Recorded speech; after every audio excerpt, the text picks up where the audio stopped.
Where I grew up in a very structured environment, University of Lagos. We couldn't really come out. You didn't have to come out of the university you can be there a whole year. You had the schools, you had the hospitals, you had my primary school was there, nursery school was there, you have the churches, you have everything that you need. So it's not as if you're deprived or you're in any, it's very large.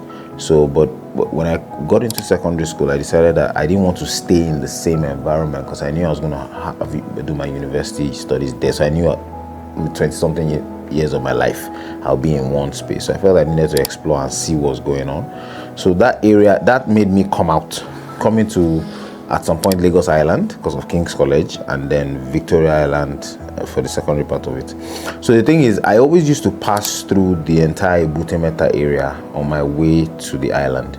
And I realized that even in university, look, there's going to be some kind of regeneration in this area, or rather, let me call it remodeling and redevelopment, because you had a lot of old houses. So I used to pick some houses and saying, one day, this house, I'm sure I'll be able to.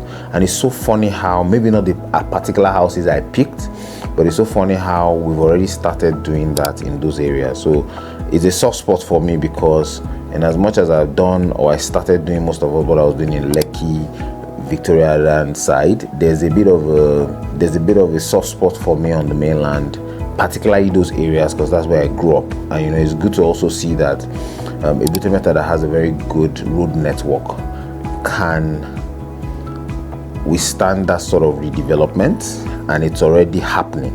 And at least I'm a part of it. But I realize that things like this you can't do on your own, so encourage other developers as well. I have some friends there. In fact, they are the ones that even encouraged me to come to Butemeta because they had already started doing the same thing. So it's nice to see thought process, and then so it gets me thinking that who is thinking that way now today, that you can speak to and try to encourage to ensure that they also do the same thing, because the Lagos that we're trying to change is not similar. If you have a lot of developers, architects, those in the built environment thinking this way, you could be able to change that skyline as much as you can. It just looks pretty much like your New York type, junctions and all of that. That's actually how it is. But the thing is, most people don't see that. London as well, you just walk from street to street. It's exactly like that. The point is, who is seeing the potential from all that chaos that is there? So it's interesting to see that, and I thought I'd just add.